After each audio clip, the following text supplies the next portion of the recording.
It was late, and the house was unusually quiet. The kind of silence that feels heavy, like the air, been holding its breath for too long. I was sitting in the kitchen, the only light coming from the dim glow of the refrigerator and the faint flicker of the street lamp outside. I had just finished cleaning up after dinner. My hands, still warm from washing the dishes, felt numb, like I was holding onto something that wasn't real. Then I saw it. A crumpled envelope lying on the kitchen counter. I didn't know how long it had been there, but it was clearly out of place. It was unlike any letter we usually received, no return address, no stamp. Just my name scribbled on the front in messy, jagged handwriting. Why hadn't I noticed it sooner? I picked it up slowly, almost hesitantly, my heart suddenly racing. There was something about it, something off. I unfolded the paper, my eyes scanning the words, and then I read it. "Get out of here if you want to live." I froze. The words felt like a slap in the face, each letter a cold shock to my system. I read them again, hoping the first time had been some kind of mistake. But no. It was there in black and white, the threat clear and chilling. "Get out of here if you want to live." I turned the letter over in my hands, as if searching for an explanation. There was nothing. No signature, no explanation. Just that one sentence, its meaning impossible to ignore. My stomach twisted into knots, and I suddenly felt very small, like I was being watched. I didn't know who had written it, or why. I didn't even know if it was a joke or if I should take it seriously. But the fear that crawled up my spine told me that this wasn't something I could just brush off. I tried to shake it off, telling myself I was overreacting. I mean, what could it mean, really? It could be some kind of prank, right? A stupid joke someone decided to play on the new neighbors. But then why the hell would anyone do something like this? Why would someone go out of their way to scare me like this? And why didn't I even know who had sent it? I glanced out the window into the night, expecting the street to be as empty and quiet as it always was. But tonight, the shadows felt darker. The trees swayed in the wind, their branches scratching against the glass like they were trying to reach in. I shuddered, feeling a chill that had nothing to do with the weather. I had to figure this out, but how? I walked over to the window, pulling the curtains just a bit to get a better look. The street was empty, just the usual quiet suburban night. The houses were dark, their windows shut tight, their lawns perfectly manicured. Nothing seemed out of place, except for that letter. I stood there for a long time, trying to make sense of it all. The house felt smaller now, almost claustrophobic. I wasn't sure if I was afraid of the letter or of what it might mean. There was a cold feeling creeping into my chest, a sense of impending doom that I couldn't shake. The sound of a door opening behind me made me jump. My husband, Daniel, walked into the room, his face drawn from a long day at work. He had that look on him, the one that always made me feel like he was miles away, even when he was standing right in front of me. "Everything okay?" he asked, his voice sounding tired, detached. I turned to face him, the letter still in my hand. He didn't seem to notice it right away, but his eyes flickered to it as I held it out. "Look at this," I said, my voice shaking a little more than I intended. "I just found it on the counter, a letter." Daniel took the letter from me without a word, his brow furrowing as he read it. His lips pressed together, and I watched as his expression shifted from confusion to concern. The silence between us felt heavy, like he wasn't sure how to respond.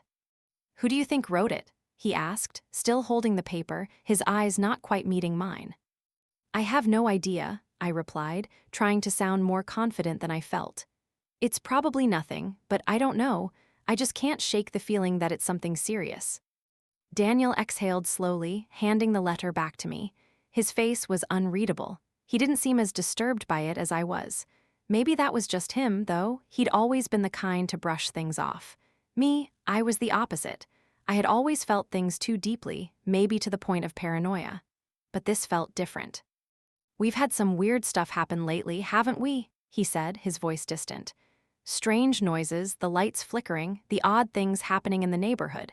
He paused, glancing out the window, but I could tell he wasn't really seeing anything. "But this feels different. I don't know, I don't think it's a big deal. It's just someone being weird." I shook my head. "I can't just ignore it, Daniel. It's not a joke, and I can't help but feel like someone's trying to send a message. But what?" He didn't respond right away. Instead, he took a deep breath and stepped toward the fridge, pulling out a beer. The clink of the bottle cap popping off echoed in the silence between us. I watched him take a long sip, his eyes darting around the kitchen as if he were trying to avoid the reality of what was happening. "Well, if you're really that worried, maybe we should talk to the neighbors," he said, his tone not quite as serious as I'd hoped. "Get a feel for what's going on." I nodded, though something inside me told me that wouldn't be enough. Talking to the neighbors wouldn't solve anything. It wouldn't explain why someone would write that letter or what they were trying to say. It wouldn't take away the fear that had wrapped itself around my chest. I spent the rest of the evening in a daze, my mind racing through 100 different possibilities, each one more terrifying than the last. I tried to ignore the gnawing feeling in the pit of my stomach, but it wouldn't let me go. Every little sound in the house made me jump: footsteps on the stairs, the creak of the floorboards, the soft rustle of wind outside. Everything felt off, like something was wrong in ways I couldn't understand. The night dragged on, the house dark and silent, but I couldn't escape the feeling that something was coming. That letter had marked the beginning of something I couldn't control, something I couldn't fix with logic or reason. And as I lay in bed that night, staring at the ceiling, I realized I had no idea how to keep my family safe anymore. The rest of the night was restless. Daniel slept beside me, but I could hardly keep my eyes closed, my thoughts tangled in the web of uncertainty that had grown inside me. I felt exposed, like my life was teetering on the edge of something that would shatter it all. And I had no idea how much worse it was going to get. I had no idea that 10 minutes after I found that letter, my life would be changed forever. The morning after the letter, the house seemed too quiet. I don't know what I expected, but the absence of noise made everything feel even heavier, like the world was holding its breath. Daniel had already left for work. He wasn't one to linger, and truth be told, I wasn't sure I wanted him to. He had never been the one to help me face the hard stuff, not really. He was good at the small talk, at the surface level stuff, but when things got real, when things got deep, he retreated. I remember when we first met. I was young, still trying to figure out who I was, and Daniel seemed like the answer. He was confident, smart, charming, the kind of guy people just naturally gravitated toward. We hit it off almost immediately. There was something magnetic about him. It didn't hurt that he had a way of making me feel special, like I was the only one who mattered. When he looked at me, really looked at me, it was like the world was a little less intimidating. At the time, I thought I had everything figured out. I was in love, he was in love, and the future was bright. Our wedding was beautiful, simple, but perfect in its own way. I remember walking down the aisle, looking at his face, and thinking that I was about to spend the rest of my life with him. I never questioned it. Why would I? But I should have. It didn't take long for cracks to appear. They were small at first, little things that I could explain away. He started working longer hours, staying late at the office, coming home with that tired, distracted look. He used to send me sweet texts throughout the day, but those stopped. He'd be on his phone all the time, even at dinner, checking messages or scrolling through social media as though he was somewhere else entirely. I'd try to bring it up, but he'd shrug it off, muttering something about work stress or a bad day. I didn't push it. I trusted him, or at least I wanted to. But trust is fragile, and when it's broken, it shatters in a way that nothing can fix. About a year into our marriage, I started noticing things that I couldn't ignore. There was a woman at his work, Emily. I had never met her, but I had heard her name enough times to start paying attention. At first, it seemed innocent enough. She was just a colleague, someone he worked with closely on a project. But then I started noticing the small things: his smile when he mentioned her, the way he laughed a little too hard at her jokes, the way he suddenly had a lot of late-night meetings. The texts that he never left lying around anymore, the ones that he quickly deleted before I could see. It was all too familiar. I had seen it in other relationships, heard the stories, read the signs. I tried to convince myself it was nothing, that I was just being paranoid, but deep down I knew. One night I couldn't take it anymore. I had to know the truth. My heart raced as I picked up his phone while he was in the shower and I scrolled through the messages. I don't know what I expected to find, but it wasn't what I saw. Text after text, all from Emily. Flirty, suggestive, and far too personal. He had been seeing her behind my back for months, keeping it all hidden in plain sight. The betrayal hit me like a physical blow. It wasn't just the affair. It was the fact that I had trusted him, blindly, and he had used that trust to destroy me. I don't even remember how I felt in that moment. Shock, rage, numbness. I just stood there staring at the screen, feeling my entire world crumble around me. I should have confronted him right then and there, but I didn't. I couldn't. I was too afraid of what the fallout would be. So I kept quiet, burying the pain deep inside, pretending everything was fine. The silence in our house grew louder with every passing day. The worst part, I never told anyone. Not a soul, not my best friend, not my family. I didn't want anyone to know the truth. I didn't want to face the judgment, the pity, the whispers. So I kept the secret locked away, and over time it became a part of me. The shame, the guilt, the betrayal. It ate away at me slowly until I couldn't recognize the person I had become. But despite all that, I stayed. I couldn't leave. The thought of losing him, of losing everything I had worked so hard to build, was unbearable. The fear of being alone, of facing the world without him, kept me tethered to a life that no longer felt like my own. I told myself that I could live with it, that the affair was a mistake, that we could move past it, that somehow we could go back to how things were before. But deep down, I knew I was lying to myself. When I found the letter, all of those old wounds reopened. It felt like fate had come knocking, reminding me of everything I had buried. The secrets, the lies, the things I had tried to forget. But they weren't gone. They never were. They had been festering beneath the surface, waiting for a moment like this. I couldn't stop thinking about the letter. Get out of here if you want to live. The words echoed in my mind, over and over. What did it mean? Who had written it? Why was I being targeted? It wasn't just a random act of cruelty, it was personal. Whoever had written it knew something about me, about my life, about my past. I tried to ignore it, but the more I thought about it, the more it gnawed at me. I needed answers. I needed to know what was happening. But there was one thing I knew for sure. It wasn't just a simple threat. It was a message, and I was too scared to find out what that message was. I spent the day trying to keep my mind occupied, but it wasn't working. Every sound in the house made my heart race. The creak of the floorboards, the rustle of the wind outside, it all felt too close. Like someone was waiting just beyond the door. I couldn't shake the feeling that I was being watched. The neighborhood was quiet as always, nothing out of the ordinary. But that's the problem, isn't it? We live our lives thinking that everything is normal, that we're safe, that nothing will ever change. We go about our days, taking comfort in the routine, never realizing that the cracks are already there, forming beneath the surface. I decided to go outside. Maybe a walk would clear my head. The sun was beginning to set, casting long shadows across the yard. The neighborhood was peaceful, like always. The neighbors were still in their houses, going about their business, unaware of the storm that was brewing just a few doors down. As I walked past the house next door, I couldn't help but glance at the window. I'd never paid much attention to the neighbor who lived there before, an older man named Jack. He was quiet, kept to himself mostly. We exchanged pleasantries a few times, but nothing beyond that. Still, something about his house felt off. There was a darkness to it that I couldn't place. I kept walking, trying to shake the feeling that I was being drawn into something I didn't understand. But the more I thought about it, the more I realized that everything in my life, everything, had led me to this moment. The betrayal, the lies, the silence, all of it had been building up to something I couldn't control anymore. I wasn't just running from the letter, I was running from myself, from everything I had ignored for so long. The weight of it all was crushing. And I couldn't outrun it anymore. By the time I woke up the next morning, I could feel the weight of the letter pressing down on me, even though it was nowhere near my sight. It wasn't just the words themselves. It was everything that came with them. Everything I had hidden from myself for years, buried so deep inside that I thought I could forget it. But I couldn't.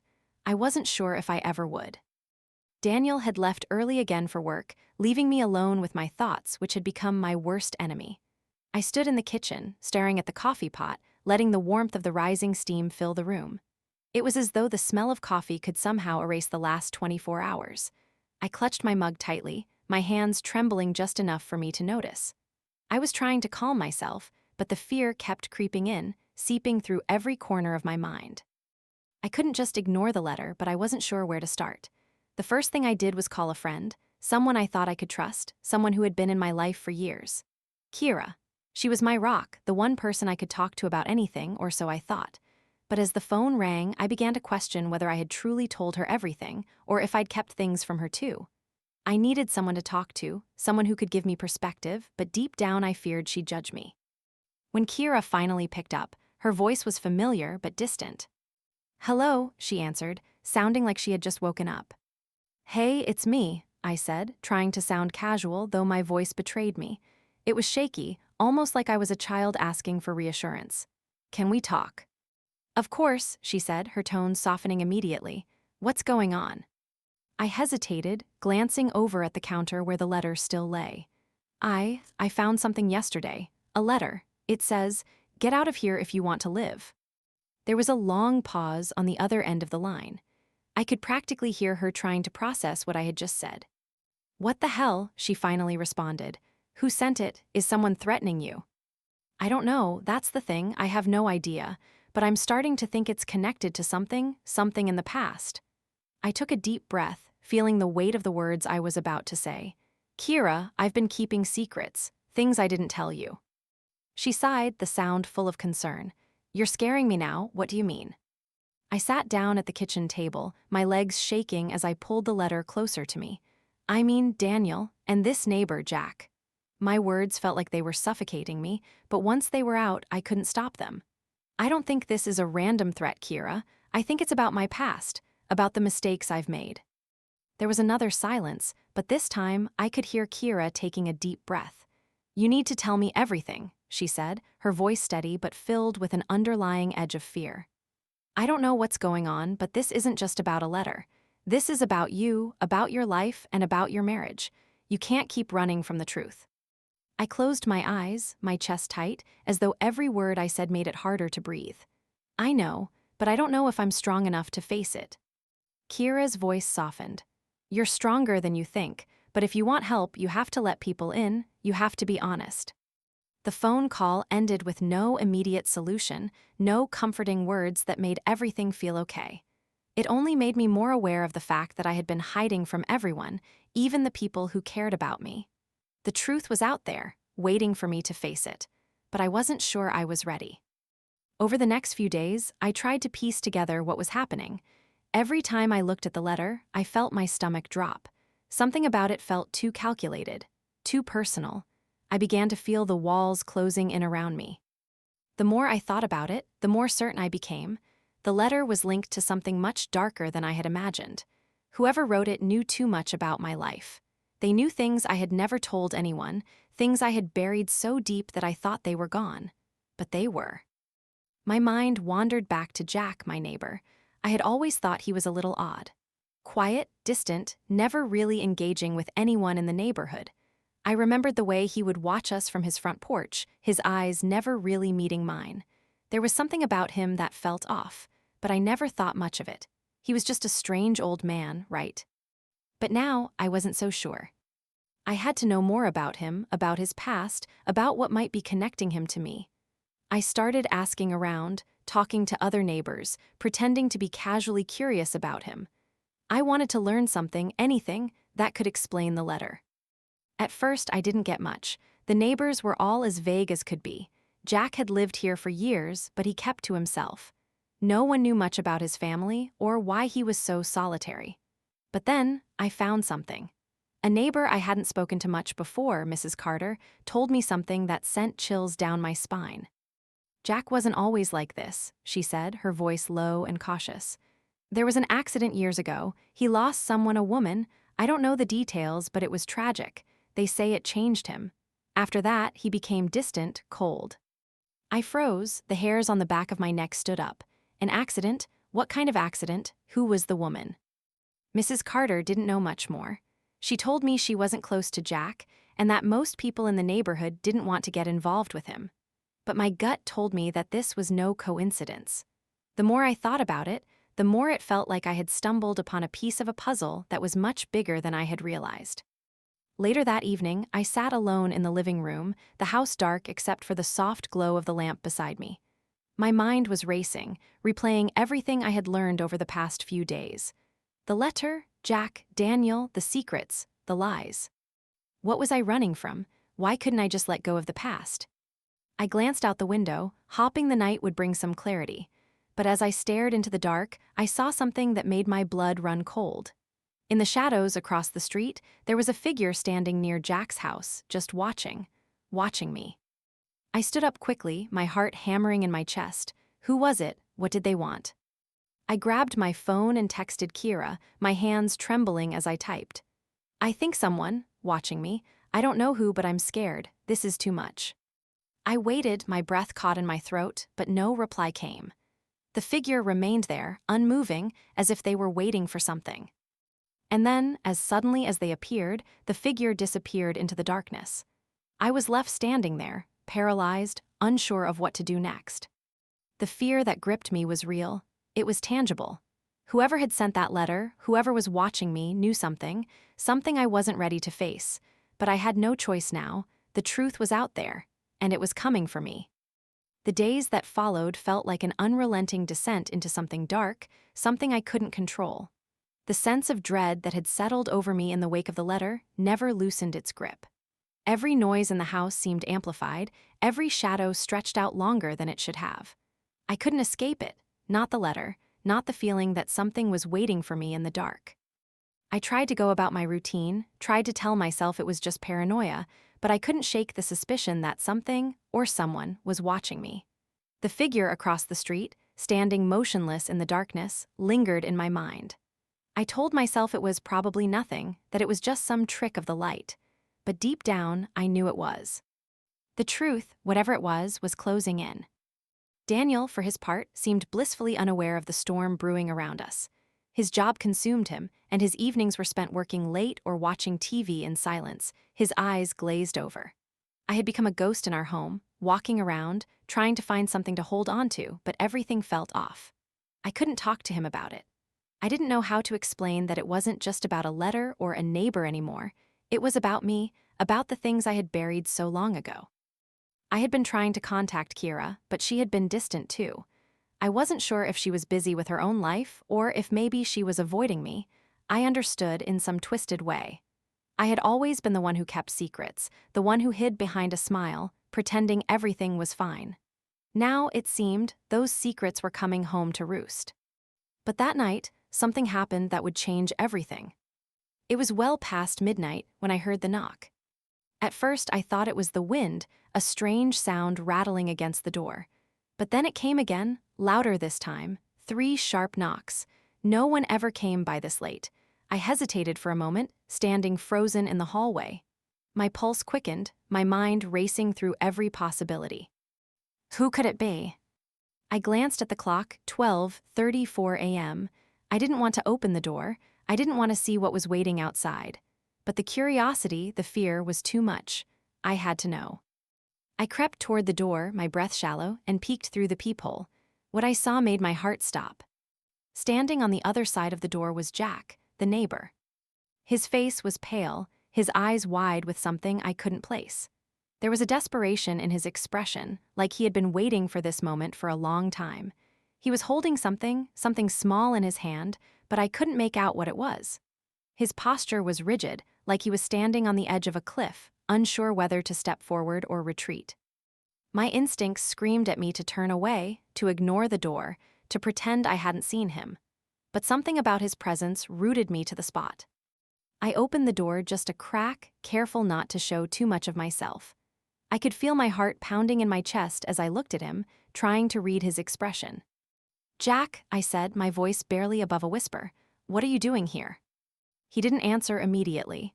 Instead, his eyes flicked nervously to the side, and I could see the panic in them. He was shaking, his hands gripping the object in his hand so tightly that his knuckles were white. I wondered if it was some kind of weapon. The thought made my stomach churn. "Can I come in?" His voice was raw, as if he hadn't spoken to anyone in days. It was barely a plea, a desperate request that sent chills down my spine. I opened the door wider, unsure whether I was doing the right thing. My mind screamed at me to send him away, to protect myself from whatever this was, but I couldn't.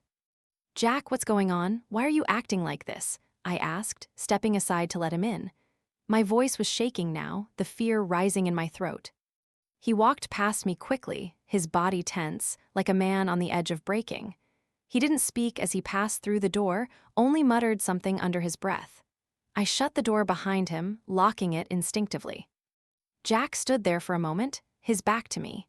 He looked like a man who had seen something he couldn't unsee, like a person who had lost their grip on reality. I have to show you something, he said, his voice strained. He turned toward me, holding out the object in his hand. My eyes went to it immediately. It was a photograph, a picture of me and Daniel taken years ago. We were standing in front of our old house, smiling at the camera. It looked like a happy moment.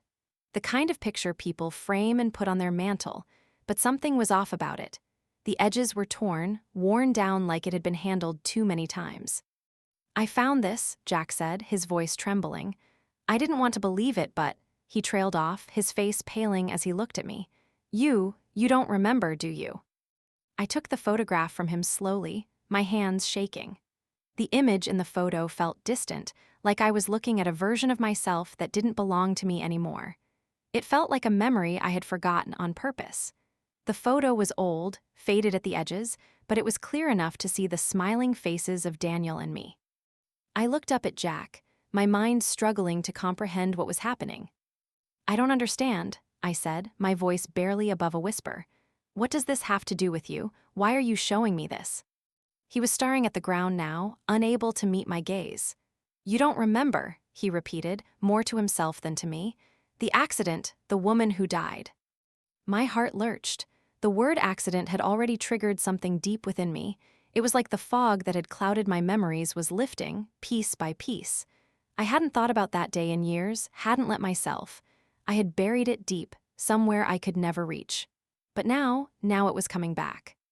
The woman, I whispered, my breath catching in my throat. Who was she? Jack's voice cracked as he spoke again. Her name was Lily. She was my sister. I felt like the ground was slipping from beneath me. I staggered back, my hand pressed against the wall for support. Your sister, I managed to whisper, my mind reeling. The room felt smaller, suffocating. It was all happening too fast, too much at once. Jack's eyes burned with an intensity I had never seen before. You don't remember, do you? The crash. You and Daniel, you were in the car that night. She was in the other car. He cut himself off, swallowing hard. You don't remember what you did, do you? The room felt like it was spinning. My legs grew weak and I sank down onto the couch, the photograph still clutched in my hand. Jack's words were hitting me like a tidal wave. The memories I had buried, the things I had tried so hard to forget, were surfacing. The car crash, the woman who died, Lily, Jack's sister. I stared at the photo in my hand, my heart sinking deeper with every passing second. I hadn't remembered. I had forced myself to forget, to move on, but now there was no escaping the truth. You killed her, Jack said softly, his words like a dagger to the chest. And you never even cared. The words echoed in my mind, drowning everything else out. I couldn't breathe. The truth was suffocating me, crushing me under its weight. I began, but the words died in my throat. How could I explain? How could I defend myself against something I didn't even know I had done? Jack turned away from me, his back to the wall. I've been watching you for years, watching him, watching both of you, and now I can't stay quiet anymore. I can't let you live like nothing happened. You took everything from me. The room was silent except for the sound of my own ragged breathing. I didn't know what to say, what to do. The past had come crashing back into my life, and I was drowning in it. The weight of Jack's words, the truth about Lily, everything I had forgotten, it was too much to process, too much to bear. I'm sorry, I whispered, but the words felt empty, hollow. It was too late for apologies. The days after Jack's revelation were a blur, a cacophony of guilt, confusion, and fear. I didn't know where to start or how to make sense of the chaos that had been unleashed in my life. The truth about the crash, about Lily, Jack's sister, had shattered everything. I had pushed it to the deepest recesses of my mind, buried it beneath layers of denial, until it was nothing but a distant, faded memory. But now, it was all crashing down on me. The weight of it all was unbearable. Daniel was still oblivious to the storm that was brewing around us. He had no idea what was happening, no clue about the secret I had been keeping from him for years. I had never told him the truth about that night, about the crash, about how I had been the one behind the wheel. I had convinced myself that it was an accident, a mistake, something that could be forgotten with time. But now, Jack was right in front of me, accusing me of taking everything from him, of destroying his family. And I couldn't deny it. I had killed his sister. The words echoed in my mind, over and over again, like a drumbeat that would never stop. I couldn't escape them. They were lodged in my chest, tightening with every breath I took. But it wasn't just Jack, it was everything. My marriage, my family, my entire life, it all felt like a house of cards that was teetering on the edge, ready to collapse at any moment. I didn't know what to do. I couldn't go to Daniel. How could I tell him? How could I explain that the life we had built together, the love we had shared, had been built on a lie? How could I tell him that I had been hiding a piece of my soul from him for all these years? The thought of losing him, of losing everything I had worked for, was too much to bear. But I couldn't keep living with the weight of this secret. I couldn't keep pretending that everything was fine when it was. It was late when Daniel came home that night. He didn't say much as he entered the house, his face tired and distracted. He always looked that way lately, disconnected, like he wasn't really here with me anymore. I tried to smile at him, but it felt like my face was made of stone. The smile didn't reach my eyes. It couldn't. "Hey," he said, hanging up his jacket and slipping off his shoes. "How was your day?" I opened my mouth to respond, but nothing came out. The words were stuck in my throat, lodged there by the weight of everything I had kept hidden for so long. I wasn't sure if I wanted to talk anymore, not when everything between us had become a lie. "Are you okay?" he asked, his voice softer now. He reached for my hand, but I pulled away, the gesture feeling too intimate, too much like a betrayal of everything I had concealed. I need to talk to you," I said, my voice trembling. I had tried to keep it together, tried to pretend that everything was fine, but I couldn't anymore. The walls had cracked. The truth was leaking through. Daniel stopped in his tracks, his brow furrowing in concern. "What's wrong? What's going on?" I stood up slowly, my heart racing in my chest. The words were there, just waiting to spill out, but they were stuck, tangled in a web of fear and regret. How could I say it? How could I explain everything? How could I admit that I had been carrying this secret, this burden, for so long? I started, but I couldn't finish. The words felt like they were suffocating me. Daniel stepped closer, his eyes searching mine. "Talk to me, please." I swallowed hard, trying to steady my breath. "It's about the crash, the one that happened years ago. It wasn't just an accident, Daniel. I was behind the wheel. I was the one who caused it." The room seemed to tilt beneath me. The silence that followed was suffocating, thick with unspoken words. I couldn't look at him, couldn't meet his eyes. The shame was too much. I had broken him in a way I didn't even understand. I could feel the anger and betrayal rising in him, could hear the unspoken questions piling up in the silence. What are you talking about?" Daniel's voice was low, controlled, but I could hear the confusion and the growing disbelief in his words. "The woman in the other car," I continued, my voice cracking. "Her name was Lily, Jack's sister. I didn't mean for it to happen, but I was the one who—" "Stop," Daniel interrupted, his voice suddenly hard, cold. He stepped back, his eyes wide with disbelief. "You're telling me that you were the one who killed someone, and you didn't tell me." The words were like a slap across the face, and I flinched. "I didn't know how," I whispered, my heart breaking. "I didn't know how to tell you. I didn't want to lose you." His eyes flickered with something between anger and pain. He was shaking his head, the disbelief still written across his face. "You didn't want to lose me? You kept this from me, kept this whole thing from me, and you didn't think I had a right to know? What the hell is wrong with you?" I closed my eyes, feeling the sting of his words like a knife twisting in my chest. "I was scared, Daniel. I was scared that if you knew, you would leave me, that you'd never look at me the same way again. And I was right." "You think I would have left you for that?" Daniel's voice cracked with frustration, his hands running through his hair. "I would have stood by you, no matter what. But you kept this from me, and now I don't know who you are anymore." I felt a sob catch in my throat, but I forced it down. "I never meant for it to happen. It was an accident, but Jack found out. He's been watching us, Daniel. He's been watching me, waiting for the right moment to confront me about it. And now everything's falling apart." Daniel's eyes darkened, and I could see the shift in him.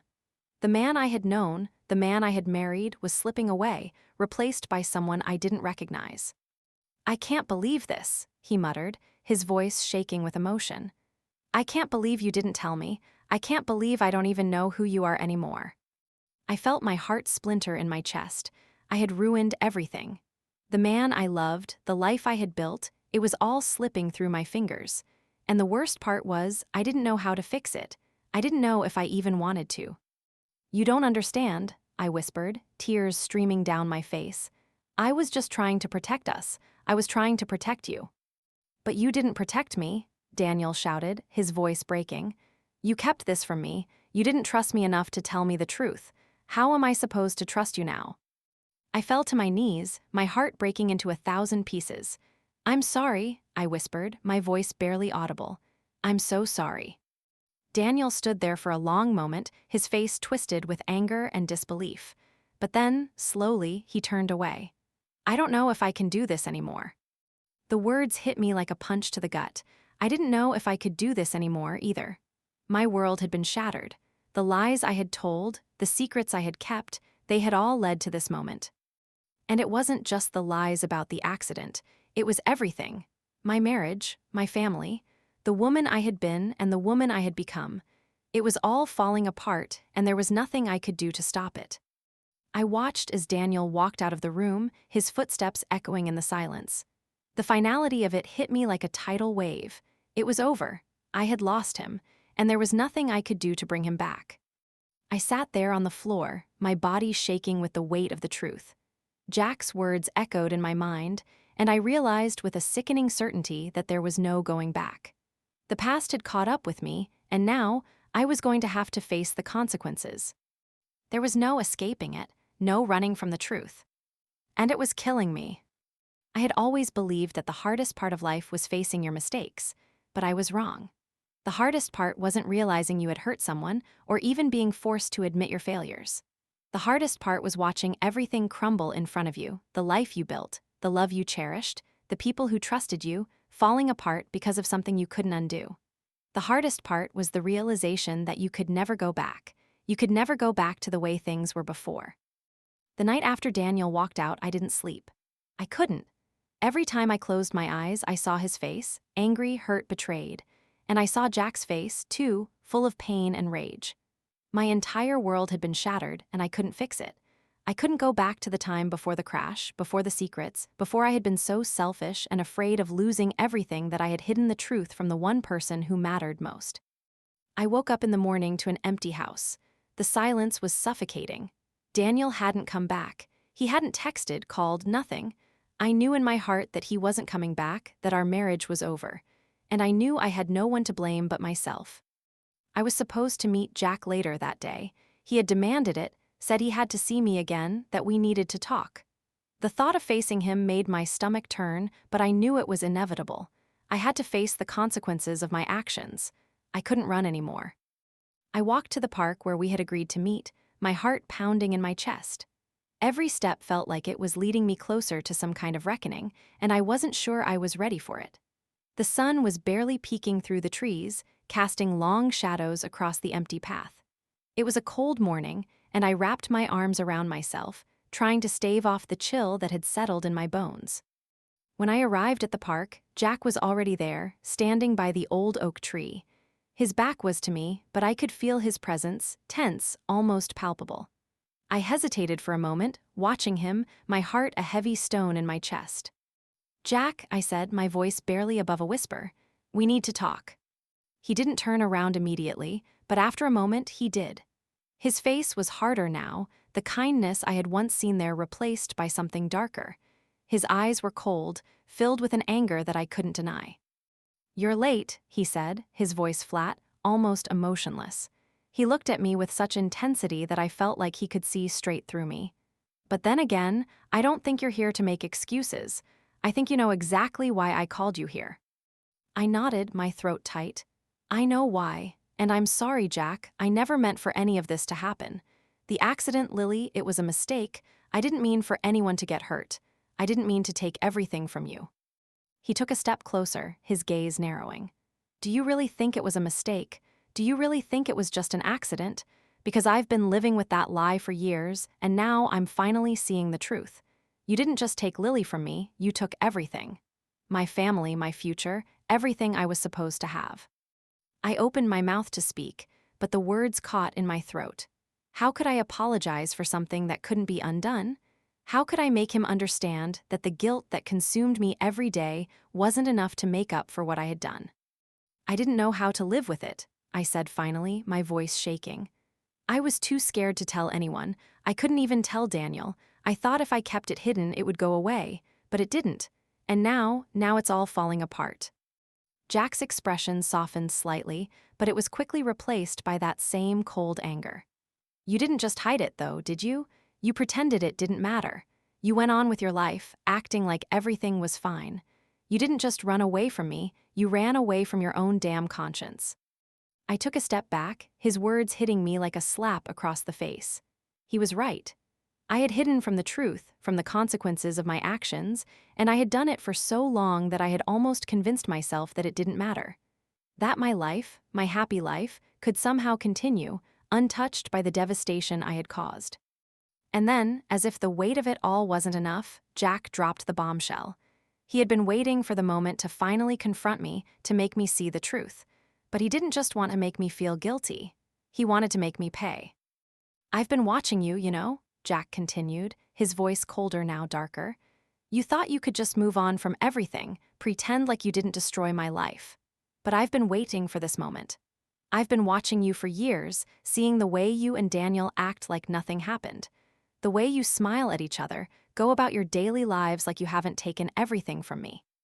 I felt a chill run through me. What do you mean, Jack? He stepped forward, his eyes locking onto mine, and for the first time I saw something different in them, something colder, more calculated. I know what you've done, and I know what you're willing to do to protect yourself, but you can't hide from me anymore. You can't hide from what you did to my sister. You can't keep pretending it's all behind you. I felt the ground beneath me tilt, my breath catching in my throat. What do you want from me? I asked, my voice trembling. Jack's lips twisted into a cruel smile, his eyes glinting with something dark. I want you to feel the pain that I've felt. I want you to understand the destruction you've caused. I want you to know that I'm not just some random stranger who's going to let you off the hook. You're going to pay for what you did, and you're going to remember what you took from me every single day. I shook my head, my heart pounding in my chest. Jack, please, I've paid with my guilt, with my fear, with everything I've lost. I lost Daniel. I lost my family. What more do you want from me? For a long moment, Jack didn't say anything. He just stood there, looking at me with eyes that seemed to see right through me. Then, in a voice so cold I could feel it in my bones, he said, I want you to know that it's not over. Not for me. Not for you. You think you've lost everything, but you haven't. You've only just begun to understand the consequences of what you've done. With that, Jack turned on his heel and walked away, disappearing into the shadows. I stood there, frozen, the weight of his words hanging heavy in the air. I couldn't move. I couldn't breathe. The days that followed were even darker than the ones before. Daniel didn't come home. I didn't know where he was or if he was ever coming back. I didn't have the courage to reach out to him anymore, not after everything that had happened. The damage was too deep, the chasm between us too wide to bridge.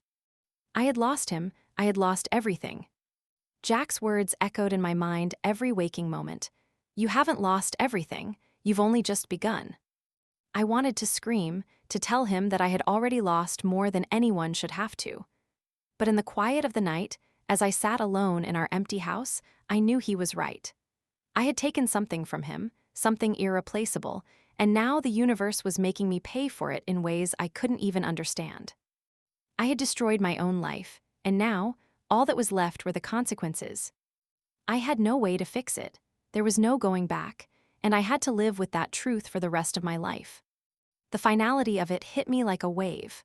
Jack had made it clear. It wasn't over. He was right. Nothing was ever going to be the same again. My marriage, my family, my peace, it was all gone, and the weight of it was more than I could bear. I had made a choice years ago, a choice that had cost me everything, and now there was no escape from the truth. It had broken me. The days after Jack's final confrontation felt like I was walking through a fog, unable to see clearly, unable to make any sense of the broken pieces of my life. I was a shell of the person I once was, someone consumed by guilt, regret, and an overwhelming sense of loss. Daniel didn't return. I didn't expect him to. The silence between us had grown too wide, too deep. I had pushed him away in a way that could never be undone. Jack's words had haunted me every second, his promise that it wasn't over still ringing in my ears. But the truth was, it already was. Everything that mattered to me was over. I found myself standing in the middle of the living room one evening, looking at the place that used to be my home. The furniture, the photos, the small trinkets we'd collected over the years, they all felt so foreign now. I hadn't moved them. I hadn't touched them. I wasn't sure why. Maybe because every time I tried, the memory of everything that had led to this point came crashing down on me again. The love, the lies, the betrayal, it was all a part of this house now. It was all a part of who I had become. The truth was a bitter pill and I had swallowed it whole, but I couldn't escape it. No amount of time, no amount of regret could change what I had done. I had taken a life. I had shattered a family. I had hurt the person I loved most, and now I was left with the wreckage of my choices. I spent the next few days in a haze, avoiding the phone calls that came in the middle of the night, the ones I couldn't bring myself to answer. Friends, family, had all noticed Daniel's absence, but no one had asked me directly what had happened. They were all too polite, too respectful, too careful with their words. They didn't know the truth. They didn't know that I had destroyed everything. But then, one day, the silence was broken by a knock on the door. It was strange. The knock wasn't what caught me off guard. It was the fact that it came at all. I hadn't expected anyone to come here. I hadn't wanted anyone to. I had tried to hide from the world, from the truth, but the universe, it seemed, had other plans for me. I opened the door cautiously, my heart already in my throat. I knew who it would be before I saw him standing there. It was Jack. His face was as cold and hard as it had been the last time we spoke. But this time, there was something different. He wasn't angry, not exactly. His anger had softened into something else, something quieter. He wasn't here to shout or accuse me again. This time, he was here for something else. "I need to talk to you," he said, his voice rough around the edges, as though he had been holding back too much for too long. There was something almost mournful in his tone. "I've been thinking, a lot, and I think it's time you understand something." I stared at him, unsure of what was coming. A part of me wanted to shut the door and hide, but another part, one that knew I had no right to run anymore, forced me to step aside and let him in. Jack didn't speak as he walked into the house. He just moved past me, his eyes scanning the empty room like he was looking for something. I didn't know what he was looking for. Maybe answers, maybe redemption, maybe revenge, I didn't know. "I've been holding on to this for too long," Jack said, turning to face me once he had crossed the threshold. His eyes were no longer burning with rage. Instead, they were weary, tired.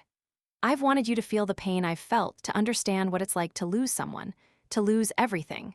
But the truth is, I've been punishing you for my own pain, and I think I've finally realized that this is not the way to do it." I stood there, frozen, not knowing what to say. 1,000 questions ran through my head, but none of them felt important enough to ask. I didn't know if I wanted forgiveness. I didn't know if I deserved it. But hearing him speak like this, the anger and blame suddenly gone, made something stir inside me. A long-forgotten sliver of hope. Maybe, just maybe, this was my chance to make things right. I don't understand," I whispered, barely able to breathe. Why are you here? What do you want from me now?" Jack's eyes softened, and he took a step closer to me. He looked like he was carrying the weight of the world on his shoulders, like he had been holding on to something for too long, and now, finally, he was ready to let it go. "I want you to understand," he said quietly. "I want you to understand that your pain is real, and that it matters. I know I've said some things I can't take back, but I can't live with the anger anymore. It's eating me alive. It's been eating me alive for years." I swallowed, trying to process what he was saying. You mean you forgive me?" I asked, the words tumbling out before I could stop them. Jack shook his head slowly. "It's not about forgiveness. Not for me. I don't need your forgiveness. What I need, what we both need, is to stop living in the past. I need to stop hating you. I need to stop hating myself." I could hardly breathe. My heart was pounding in my chest, the words swirling around in my mind like smoke. He wasn't here for revenge. He wasn't here to make me suffer any longer. He was here because he was just as broken as I was. because we had both been consumed by the pain of that one moment, the crash, the loss, and we had let it define us for too long. But how can we stop? I asked, my voice barely a whisper. How can I just let it go? How can I live with what I've done? Jack looked at me with sadness in his eyes, like he truly understood what I was going through. I don't think you can ever fully let it go. I don't think either of us will ever be the same again, but you can learn to live with it. You can learn to live with the mistakes you've made. And maybe, just maybe, you can find a way to move forward. That's what I'm trying to do. I'm trying to move forward. I couldn't hold back the tears anymore.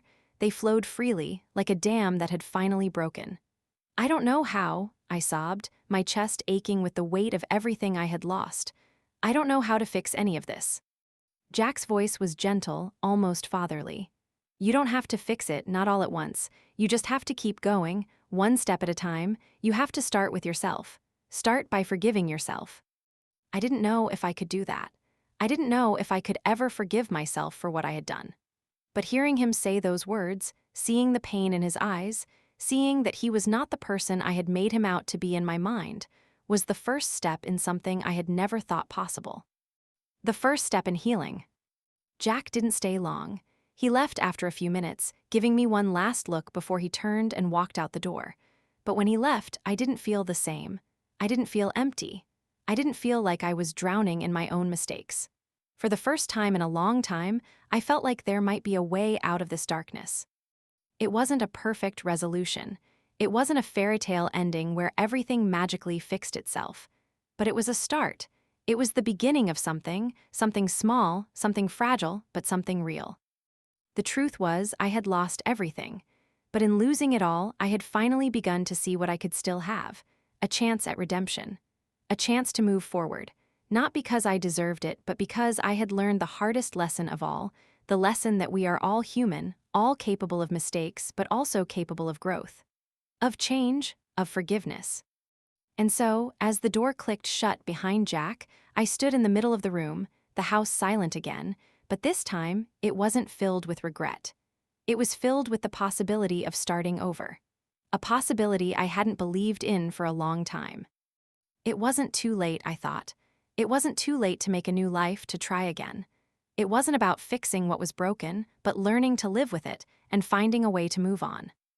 And for the first time in a long time, I believed that I could.